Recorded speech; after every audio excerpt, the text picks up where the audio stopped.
जय गुरुदेव। आने वाली 25 अक्टूबर 2022 को अर्थात दीपावली के अगले ही दिन अमावस्या को सूर्य ग्रहण पड़ने जा रहा है। ये इस वर्ष का दूसरा सूर्य ग्रहण है। इस बार का सूर्य ग्रहण आंशिक है और ये केतु के कारण हो रहा है। यदि समय की गणना की बात करें तो ये सूर्य ग्रहण शाम को 4:38 पर प्रारंभ होगा और सूर्यास्त के साथ ही ये 5:28 पर समाप्त होगा। ये भारत का समय है। आप सभी अपने शहरों का जो सूर्य ग्रहण का समय है वो पंचांग के माध्यम से देख सकते हैं। अब यदि हम सूतक की बात करते हैं तो सूतक 12 घंटे पहले प्रारंभ हो जाता है। सुबह 2:59 पर यह सूतक प्रारंभ हो रहा है और सूतक जो है वो सूर्य ग्रहण के समाप्त होते ही अर्थात 5:28 पर समाप्त हो जाएगा। अब ये तो हो गया ओवरऑल सूतक। बच्चों की बात करें या वृद्धजनों के लिए बात करें तो उनके लिए जो सूतक प्रारंभ हो रहा है वो दोपहर में 11:49 पर प्रारंभ हो रहा है और शाम को 5:28 पर समाप्त हो जा रहा है सूर्यास्त के साथ ही। अब यदि ये बात करें कि ये सूर्य ग्रहण कहाँ कहाँ दिख रहा है तो ये Sweden, Finland, Estonia, Belarus, Ukraine, Russia, Georgia, Armenia, Kazakhstan, Iraq, Iran, Turkmenistan, Uzbekistan, Kyrgyzstan, Kazakhstan, Tajikistan, Afghanistan, Pakistan और भारत में दिख रहा है। इस ग्रहण का जो पूर्ण प्रभाव है वो वेस्ट साइबेरिया क्षेत्र में आ रहा है जो कि रशिया में है। यदि हम उस समय की कुंडली बनाएं जब ये ग्रहण पड़ रहा है तो ये समझ में आता है कि ग्रीस, जर्मनी, तुर्की, यूक्रेन, रशिया, इराक, ईरान और गल्फ कंट्रीज सबसे अधिक प्रभावित होंगी और सबसे ज्यादा जो समस्याएं पैदा होंगी इस ग्रहण के बाद वो यूरोपियन कंट्रीज में होंगी। अच्छा, ये जो नक्षत्र लेवल की बात करें तो ये जो ग्रहण है ये तब हो रहा है जब सूर्य, चंद्र, शुक्र और केतु ये चारों के चारों स्वाति नक्षत्र में है। और स्वाति हम सभी जानते हैं कि ये राहु का नक्षत्र है और राहु इस समय इस ग्रहण के कॉम्बिनेशन से 180 डिग्री अपोजिट में मेष राशि में, अग्नि तत्व राशि में बैठा है। राहु वायु तत्व प्रधान है और इस राहु को सूर्य, चंद्र, शुक्र अपनी सप्तम दृष्टि से देख रहे हैं। इस ग्रहण के तुरंत बाद मंगल वक्री होने वाले हैं और 8 नवंबर को चंद्र ग्रहण पड़ने वाला है। तो अब हम यदि तत्व के आधार पर आ जाते हैं तो राहु वायु तत्व प्रधान है और स्वाति नक्षत्र भी उसी प्रकार वायु तत्व प्रधान हुआ। तुला राशि जहां पर यह ग्रहण हो रहा है वो भी वायु तत्व प्रधान है, पर राहु अग्नि तत्व राशि में बैठा है और ये जो ग्रहण है इसको दशम दृष्टि से शनि भी देख रहे हैं। अर्थात शनि जो कि वायु तत्व हैं वो उनका भी प्रभाव इस ग्रहण पर आ गया। अब क्योंकि ये जो नक्षत्र है ये वायु तत्व प्रधान है और ये जो ग्रह है राहु ये अग्नि तत्व राशि में बैठा है और सूर्य इस ग्रहण का पार्ट है और वो वायु तत्व राशि में बैठे हैं, वो भी अग्नि तत्व प्रधान है। तो यहां पर जो स्थिति बनती है ये ऐसी स्थिति बनती है कि ये जो सबसे अधिक जो प्रभावी क्षेत्र है वहां पर आसमान से अग्नि की वर्षा हो सकती है। अब अग्नि की वर्षा को यदि प्रैक्टिकल स्तर पर हम समझें तो मिसाइल अटैक की बात हो रही है। यहां पर मिसाइल अटैक के साथ साथ वायु के माध्यम से अग्नि के संबंधी कोई चीज प्रवेश कर सकती है, तो एक्सेसिव हीट की बात कर रहे हैं हम। वायु के माध्यम से कोई रेडिएशन फ्लो कर सकता है, वायु के माध्यम से कोई नया वायरस स्प्रेड हो सकता है, नया डिजीज स्प्रेड हो सकता है और वायु के माध्यम से ही कई सारी और प्रॉब्लम्स जनरेट हो सकती हैं। अब ये जो प्रॉब्लम्स की हम बात कर रहे हैं ये प्रॉब्लम्स प्राइमरली अग्नि तत्व के कारण सर्वाधिक होंगी, पर उनका जो कैरियर होगा, उनका जो जो जिस माध्यम से ट्रैवल करेंगी वो वायु तत्व प्रधान होगा। अच्छा, ये जो ग्रहण है इससे पंचम में यदि हम देखें तो इसके पंचम में जो राशि है उसके लॉर्ड और उसके को लॉर्ड दोनों ही इस ग्रहण को देख रहे हैं। इस ग्रहण से नवम में यदि हम देखते हैं तो वहां पर मिथुन राशि है। मिथुन राशि में मंगल बैठे हुए हैं और ये मंगल आने वाले कुछ ही समय में वक्री होने वाले हैं। तो एक बात और समझ गए हम कि यहाँ पर जो कम्युनिकेशन है, जो जितने भी प्रकार के कम्युनिकेशन है वो सब और अधिक अग्रेसिव होते हुए दिख रहे हैं। यहां से यदि हम दशम भाव देखते हैं तो कर्क राशि पड़ती है और कर्क के जो लॉर्ड हैं चंद्रमा वो भी इस ग्रहण का हिस्सा है। यहां से यदि हम दशम भाव देखते हैं तो यहां से दशम भाव कर्क राशि है। कर्क राशि के लॉर्ड चंद्रमा इस ग्रहण का हिस्सा है, वो भी स्वाति नक्षत्र में ही बैठे हुए हैं।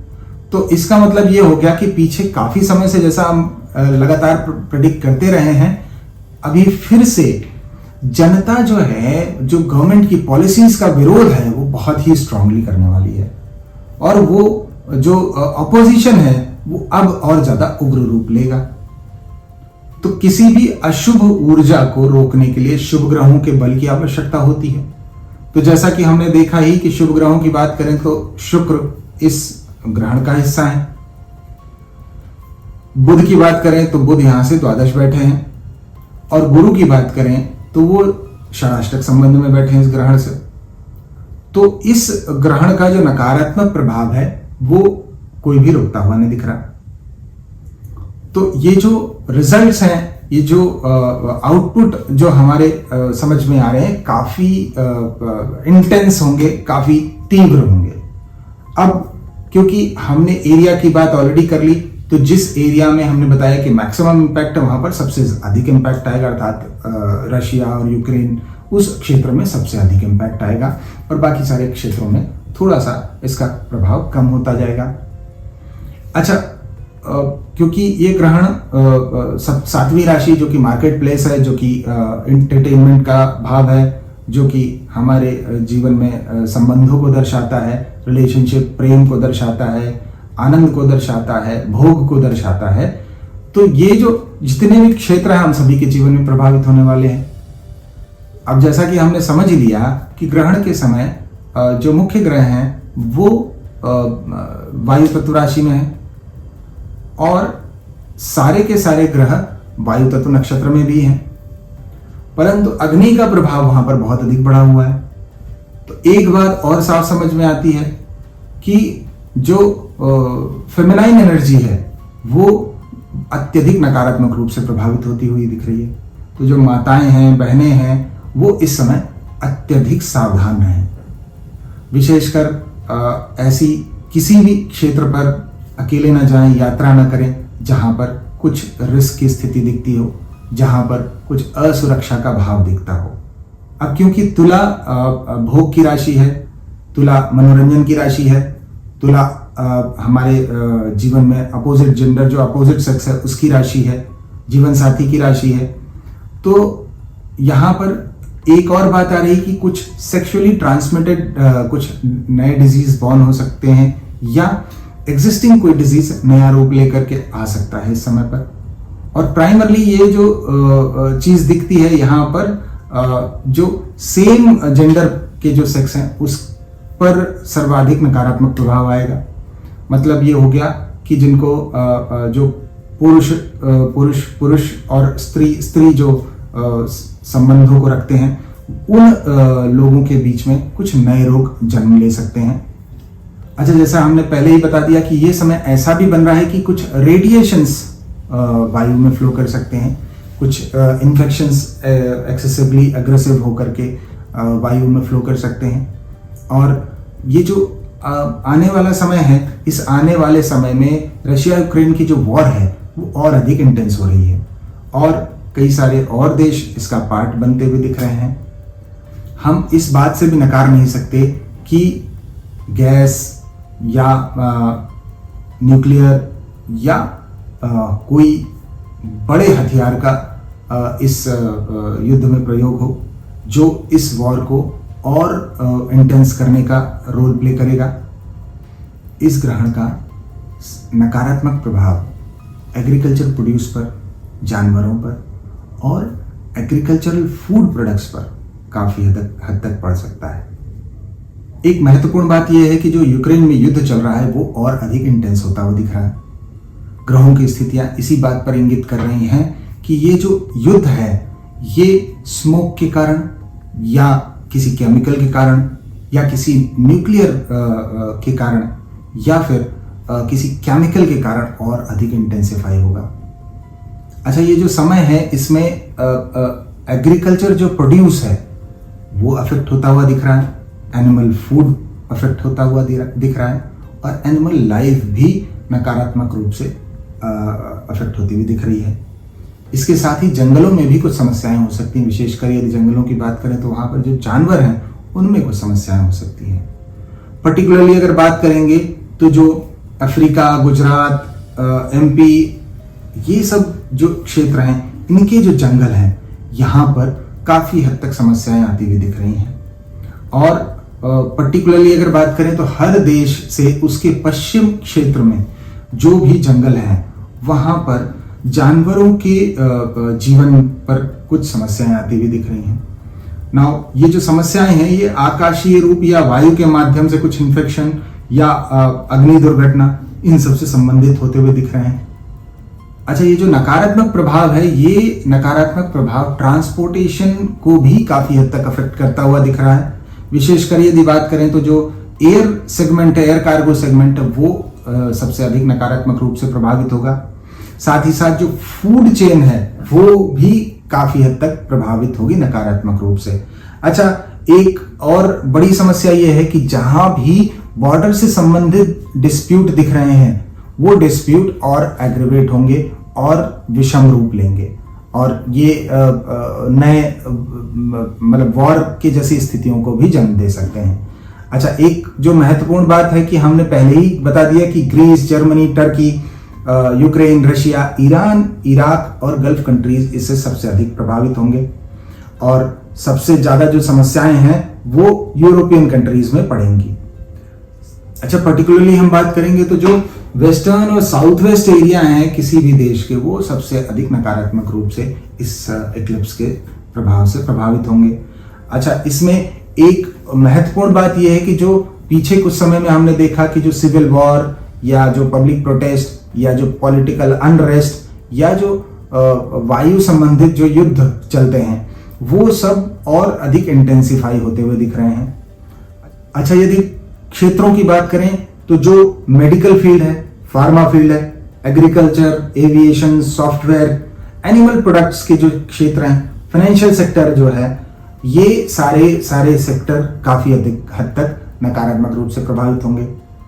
अच्छा, शेयर मार्केट की बात करें तो शेयर मार्केट हम काफी समय से ऑलरेडी बात कर ही रहे हैं और हमने जैसा कि देखा भी पिछले प्रेडिक्शन में कि शेयर मार्केट बहुत स्ट्रांगली फॉल डाउन हुआ अभी रिसेंटली। तो ये जो शेयर मार्केट की जो अनस्टेबिलिटी है ये और अधिक बढ़ेगी।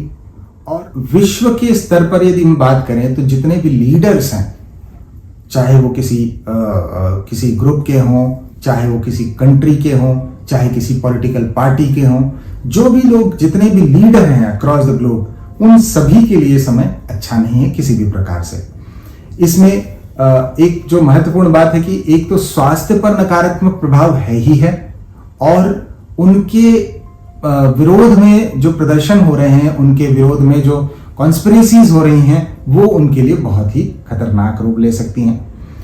कई सारी ऐसी कंट्रीज में तख्ता पलट की स्थितियां भी बन सकती है। भारत की यदि बात करें तो भारत के साउदर्न रीजन और वेस्टर्न रीजन में कहीं पर सरकार बदलने की स्थितियां जैसी बन सकती हैं।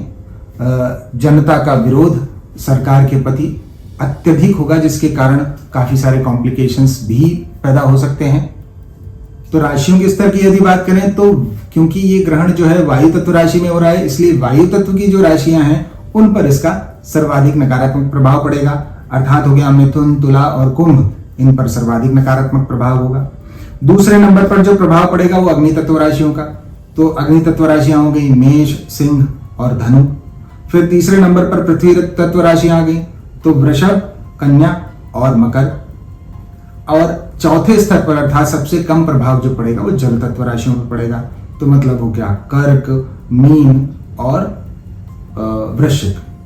अब जैसा कि हर बार हर वीडियो में हम चर्चा करते हैं कि किसी भी ग्रहण का जो प्रभाव होता है वो मैक्सिमम या तो नेक्स्ट ग्रहण तक होता है या 3 महीने तक होता है। तो अगले ग्रहण की यदि हम बात करें तो अगला ग्रहण अप्रैल 2023 में है। तो ये हो गई ओवरऑल स्तर की बात। अब बात कर लेते हैं राशियों की। तो मेष राशि के लिए बात करें तो आपके 7वें भाव में ये इक्लिप्स हो रहा है। अब आपकी राशि अग्नि तत्व राशि है और 7वां जो भाव होता है ये पार्टनरशिप, पार्टनर्स, जीवन साथी, इनका भाव होता है, रिलेशनशिप का भी भाव होता है।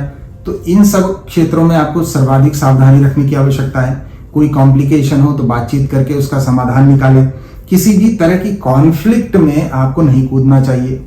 और इन्वेस्टमेंट इस समय पर यदि आपको करना है तो बहुत ही सोच समझ कर करना चाहिए। ये जो इक्लिप्स है ये आपकी गति अर्थात ग्रोथ को प्रभावित करता हुआ दिख रहा है। तो आप जो भी निर्णय लें बहुत सोच समझ कर, बहुत विचार करके और बहुत ही फ्यूचरिस्टिक होकर के कोई भी निर्णय लें। अच्छा, एक और महत्वपूर्ण बात की किसी भी अजम्पशन में ना पड़ें, क्योंकि इस समय पर आपका जो लग्नेश है वो भी वक्री होने वाले हैं। तो वृषभ राशि की बात कर लेते हैं। तो जो वृषभ राशि के जातक आपके 6ठे भाव में ये इक्लिप्स हो रहा है। आप स्वास्थ्य के प्रति सतर्क रहें। फाइनेंसेस को लेकर के अत्यधिक सावधानी बरतने की आवश्यकता है। आपका जो कार्य क्षेत्र है वहां पर काफी सारे कॉम्प्लिकेशंस आते हुए दिख रहे हैं। आगे की यदि मंत्रा की बात करें तो काफी सारे चैलेंजेस आते हुए दिख रहे हैं। आपको कुछ भी निर्णय लेने से पहले बहुत अधिक सावधानी रखनी चाहिए। अपने स्वास्थ्य के प्रति सतर्कता बनाए रखना बहुत महत्वपूर्ण है। इस समय आप कोई लोन के लिए अप्लाई कर सकते हैं। बिजनेस प्रोफेशनल्स हों या जो लोग जॉब के क्षेत्र में वहां पर कुछ कॉम्प्लिकेशंस आती हुई दिख रही हैं आपको। ये जो पूरा ओवरऑल इक्लिप्स का समय है, इस समय पर जो विवाहित लोग हैं उन्हें किसी भी प्रकार के मतभेद से बचना चाहिए, क्योंकि वो मतभेद आपके विवाह में काफी सारी बाधाएं लाता हुआ दिख रहा है। अच्छा, मिथुन राशि की बात करें तो आपके पंचम में ही हो रहा है ये इक्लिप्स। तो ये जो इक्लिप्स है ये मानसिक अशांति का सबसे बड़ा कारक बनेगा आपके लिए। आपका जो ये समय है, इस समय पर इतनी अशांति आपके मन में या दुख का भाव या काफी सारी कॉम्प्लिकेशंस जो है वो आपके मन की स्थिति में बनेंगे और यही आपकी ओवरऑल परफॉर्मेंस को आपके कार्य क्षेत्र में गिरा देंगे, जो फर्दर आपके कार्य क्षेत्र में कुछ प्रॉब्लम्स पैदा करता हुआ दिख रहा है। अच्छा, हेल्थ वाइज अगर बात करें तो हेल्थ वाइज ये समय अच्छा ही है। हेल्थ वाइज ऐसी कोई समस्या आती हुई नहीं दिख रही है, पर फाइनेंसेस को लेकर के थोड़ा सा स्थिति गड़बड़ ही है। तो जो विवाहित लोग हैं उनको थोड़ी बहुत समस्याओं का सामना करना पड़ सकता है, पर जो अनमैरिड हैं, अनमैरिड लोगों के लिए ये अच्छा समय बिल्कुल भी नहीं है। अगर इस समय की ओवरऑल बात करें तो ये समय आपको कार्य क्षेत्र पर ध्यान रखने का है और वही सबसे महत्वपूर्ण बात है। कर्क राशि की बात कर लेते हैं। तो कर्क राशि के 4th भाव में ये इक्लिप्स हो रहा है। आपका जो तनाव है वो आपको बहुत अधिक परेशान किए हुए और यही तनाव जो है ये आपकी मन की स्थिति को भी खराब करके रखा हुआ है। आपके रिलेशनशिप में जो मिसअंडरस्टैंडिंग है उसके कारण आपके जो संबंध है जीवन साथी से वो भी अच्छे नहीं है। अच्छा, जो पिछले कुछ समय पहले जो समस्याएं हुई थी उनका निदान भी आपका नहीं हो पा रहा। फाइनेंसेस से संबंधित यदि कोई भी प्लानिंग करते हैं तो बहुत सोच समझ कर करें। ये समय बिल्कुल भी फाइनेंसेस के लिए अच्छा नहीं है। आपको ये बात समझनी बहुत महत्वपूर्ण है कि किसी भी प्रकार की मिसअंडरस्टैंडिंग को बातचीत के माध्यम से सुलझा लेना ही उसका बेहतर समाधान है। सिंह राशि की बात कर लेते हैं। तो जो सिंह राशि के जातक हैं वो अपने स्वास्थ्य का ध्यान बिल्कुल नहीं दे रहे हैं और यही आपके लिए सबसे महत्वपूर्ण बात है। आपका जो फार साइटेडनेस है या दूरदर्शिता है वो काफी हद तक प्रभावित है। तो ये जो समय है ये समय निर्णय क्षमता को बहुत ही नकारात्मक स्तर पर प्रभावित कर रहा है आपकी। तो आपको 2 बातों को बहुत महत्वपूर्ण रूप से समझना चाहिए। पहला तो कोई भी निर्णय आपको बहुत सोच समझ कर लेना चाहिए, बहुत विचार कर और थोड़ा कंसल्टेशन लेकर के ही करना चाहिए। दूसरी बात है, कोई भी निवेश करने से पहले आप 100 बार सोचें, उनके जो डिफरेंट पर्सपेक्टिव्स हैं उनके बारे में विचार करें और उसके बाद ही वो निर्णय पर पहुंचें। नहीं तो आप ऐसी स्थिति में कोई गलत निर्णय ले सकते हैं। जो एम्प्लॉयज हैं या जो बिजनेसमैन हैं वो नए कॉन्फ्लिक्ट्स में पड़ने से बचें। अच्छा, ये जो समय है ये ऐसा है कि इसमें कोई भी मेजर नया प्रोजेक्ट प्रारंभ करने से भी बचना अनुकूल रहेगा, क्योंकि इस समय जो ऊर्जाएं हैं वो पूरी तरह से नकारात्मक रूप से हैं। तो आपको बहुत अधिक सावधानी रखने की आवश्यकता है। आपका जो रिलेशनशिप है वहाँ पर भी थोड़ा सा मतभेद की स्थितियाँ बनी हुई हैं, तो आपको वहाँ भी अलर्ट रहने की आवश्यकता है। तो ओवरऑल स्तर पर यदि बात करें तो आपके लिए जो सबसे महत्वपूर्ण बात है कि कोई भी प्लानिंग आपको बहुत ही सोच समझकर सूझबूझ के साथ करनी है। अब कन्या राशि की बात करें तो कन्या राशि के जातकों के लिए सेकंड हाउस में हो रहा है। अब सेकंड हाउस हम वैसे भी समझे तो वो मारक माना जाता है। आपको एक बात बहुत महत्वपूर्ण रूप से समझ लेनी चाहिए, स्वास्थ्य आपका बहुत ही औसत स्तर का है, उसमें ऊपर नीचे की स्थितियां बनी हुई हैं, तो उसको लेकर के बिल्कुल भी कॉम्प्रोमाइज ना करें। आपका जो हेल्थ है उसके लिए जो भी आपको मेडिकेशन लेने की आवश्यकता है वो एडवांस में लेकर के रहें, ताकि आप किसी भी प्रकार की समस्या में पड़ना ना पाए। ये जो समय है, इस समय पर अपनी वाणी, अपने फाइनेंसेस, अपने भोजन की आदतें, इन पर बहुत ही संयम रखने की आवश्यकता है। कोई भी मेजर फाइनेंशियल डिसीजन इस समय पर बिल्कुल ना लें। किसी को नकारात्मक रूप से किसी से बात ना करें। अपनी वाणी पर संयम रखें, काबू रखें। परिवार की स्थिति की बात करें तो वहां पर भी कुछ मतभेद होते हुए दिख रहे हैं। आपको अपने कार्य क्षेत्र पर बहुत ध्यान देने की आवश्यकता है। जीवन साथी से भी किसी प्रकार की कॉन्फ्लिक्ट से बचें। तुला राशि की बात करें तो तुला राशि के तो लग्न पे ही ग्रहण हो रहा है, तो आपको स्वास्थ्य को लेकर के तो सतर्क रहना ही रहना है, उसको लेकर के कोई संदेह नहीं है। फाइनेंशियल स्थिति की बात करें तो वहां पर भी कुछ प्रॉब्लम्स दिखती हैं। यदि आप बिजनेसमैन हैं, आप एंटरप्रेन्योर हैं या आप एम्प्लॉय हैं, तो कार्य क्षेत्र पर विषमता बनी हुई है। तो वो जो विषमताएं हैं उनका जो समाधान है वो आपको एक एक करके करना है, क्योंकि आप इतना सारा कार्य एक साथ तो कर ही नहीं पाएंगे। कॉम्प्लिकेशंस को आपको वन बाय वन ब्रेक करके एंड देन सॉल्व करना है, अदरवाइज वो बढ़ती जाएंगी और आप समाधान नहीं कर पाएंगे और चीजें कोलैप्स करने की स्थिति तक भी आ सकती हैं। और हेल्थ का हमने ऑलरेडी आपको शेयर कर ही दिया कि आपकी हेल्थ जो है वो थोड़ी सी डिस्टर्ब चल ही रही है, तो वो पूरी तरह से सपोर्ट आपको नहीं भी कर सकती है। ओवरऑल स्थिति पर अगर हम बात करें तो ये थोड़ा सा रफ पैच है, सावधानी की आवश्यकता है। वृश्चिक राशि की बात करें तो वृश्चिक राशि के जो जातक हैं, आपके द्वादश भाव में ये इक्लिप्स हो रहा है।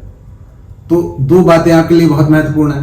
बात नंबर 1 कि आपके खर्चे बहुत बड़े हुए हैं, तो उन पर कंट्रोल रखने की आवश्यकता है। छुपे हुए शत्रु आपको काफी हद तक परेशान करते हुए दिख रहे हैं। परंतु दूसरी स्थिति पर बात करें तो राहु जो है वो आपके छठे स्थान पर बैठकर उनसे लड़ने का भी बल दे रहे हैं आपको।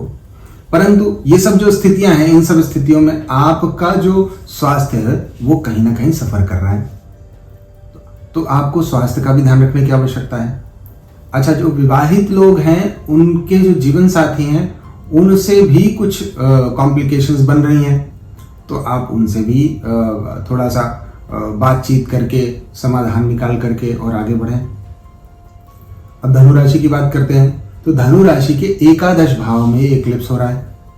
तो एक बात यह है कि भाई एकादश भाव जो है वो इच्छा पूर्ति का स्थान है। अब हालांकि इक्लिप्स हो रहा है तो थोड़ा सा ये बात है कि फाइनेंशियल स्थिति से बात करें तो थोड़े बहुत चैलेंजेस आते हुए दिख रहे हैं, हालांकि उतने मेजर स्तर पर नहीं दिख रहे हैं। पर आपको आपकी जो फूड हैबिट्स हैं उनसे रिलेटेड प्रिकॉशंस बना के रखनी है, नहीं तो वो आपके हेल्थ को अफेक्ट कर सकते हैं। आप यदि विवाहित हैं तो ये बहुत अच्छा समय है, आप जीवन साथी के साथ अच्छा समय व्यतीत करते हुए दिख रहे हैं। आपको जो सबसे महत्वपूर्ण बात यहाँ पर इस समय ये है कि कोई भी आती हुई अपॉर्चुनिटी को मिस ना करें। अपॉर्चुनिटीज को पूरी तरह से इवेल्युएट करें और उसके बाद ही कोई निर्णय लें। मकर राशि की बात करें तो जो मकर राशि के जातक हैं, देखिए आपके दशम में हो रहा है ये इक्लिप्स, और पीछे कुछ समय से आपने ऑब्जर्व भी किया होगा कि आपके जो सुपीरियर्स हैं उनसे आपके संबंध अच्छे नहीं हैं। कार्य क्षेत्र पर सडनली कुछ ऐसी कॉम्प्लिकेटेड चीजें होती हैं जो आपको काफी हद तक परेशान कर देती हैं, बड़ी सस्पिशियस नेचर की होती हैं। तो आपको 2 बातों का बहुत महत्वपूर्ण रूप से ध्यान देना चाहिए। पहली बात, जो काम पे मन नहीं लग रहा है, ये जो काम में जो स्थितियां ऐसी स्ट्रेंज बनी हुई हैं उसको लेकर के अत्यधिक सतर्क रहें। दूसरी बात, अभी यदि आप किसी अपॉर्चुनिटी की बात कर रहे हैं, अपॉर्चुनिटी का वेट कर रहे हैं, या कुछ नए पॉसिबल जॉब्स की बात कर रहे हैं, वेट कर रहे हैं, तो ये सही समय नहीं है। पर फाइनेंसेस के पॉइंट ऑफ व्यू से बात करें तो थोड़ा सा औसत स्तर का समय है। ओवरऑल इस समय की यदि बात करें तो देखिए औसत स्तर का समय है, आपको सावधानी रखना चाहिए। कुंभ राशि की बात कर लेते हैं। तो कुंभ राशि के जो जातक हैं, आपके नवम स्थान पे ग्रहण हो रहा है, तो आपको अपने पिता के स्वास्थ्य का ध्यान रखना चाहिए, अपने जीवन साथी के स्वास्थ्य का ध्यान रखना चाहिए। फाइनेंसेस की बात करें तो थोड़ा सा औसत स्तर का समय ही है, क्योंकि आपके पीछे के समय में काफी हद तक काफी एक्सपेंसेस हुए हैं। आपका जो कार्य क्षेत्र, वहां पर थोड़ा सा दबाव की स्थिति बनी हुई है। और मीन राशि की बात करें तो मीन राशि के अष्टम भाव में ये ग्रहण हो रहा है। आपको अपने स्वास्थ्य को लेकर के सर्वाधिक सतर्क रहना चाहिए, क्योंकि अष्टम से सारे के सारे ग्रह द्वितीय भाव पर देख रहे हैं। और स्वास्थ्य के साथ साथ आपको ये भी बहुत महत्वपूर्ण रूप से समझना चाहिए कि कोई भी फाइनेंशियल डिसीजन लेने से पहले आप 10 बार सोचें, क्योंकि ये जो ग्रहण की स्थिति है आपके फाइनेंस अर्थात संचित धन के स्थान को ही देख रही है। आपका जो स्वास्थ्य है वो भी काफी हद तक गिरा हुआ है, पर आप उसका बिल्कुल भी ध्यान नहीं दे रहे।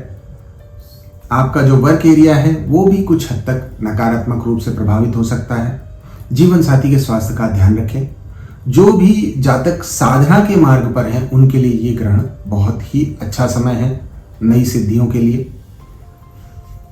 तो ये तो हो गई 12 की 12 राशियां। अब दो बातें बहुत महत्वपूर्ण है। बात नंबर 1 कि जब ग्रहण की स्थिति बने तो यहां पर सूर्य अर्थात जो आत्मकारक ग्रह सूर्य हैं वो उनका ग्रहण हो रहा है। तो मतलब सीधी सी बात हो गई कि कोई भी नया कार्य करने से पहले आप कई बार सोचें। दूसरी बात यह है कि ग्रह का जो कार्य है वो है हमको विचार देना, पर उसको क्रिया की शक्ति देना वो हमारा काम है। अब एक जो बहुत क्लासिक डिबेट हम सभी करते हैं कि यदि सब कुछ फिक्स है तो हमारा क्या रोल है। तो हमारा रोल है कि हम पुरुषार्थ करें। किस बात का पुरुषार्थ? इस बात का पुरुषार्थ कि कोई भी कार्य करने से पहले हम 10 बार सोचें, इंपल्स एक्शन से बचें, किसी भी तरह का अग्रेसिव एक्शन, किसी भी तरह का त्वरित एक्शन ना लें। कुछ भी करने से पहले उसको समझें, उसके प्रभाव को समझें और फिर उसको एग्जीक्यूशन में डालें। और हमारा यही निर्णय हमें किसी भी नकारात्मक प्रभाव से बचा सकता है। आने वाला सूर्य ग्रहण आप सभी को पूर्णतया शुभ फलदायी हो, इसी आशा के साथ जय गुरु।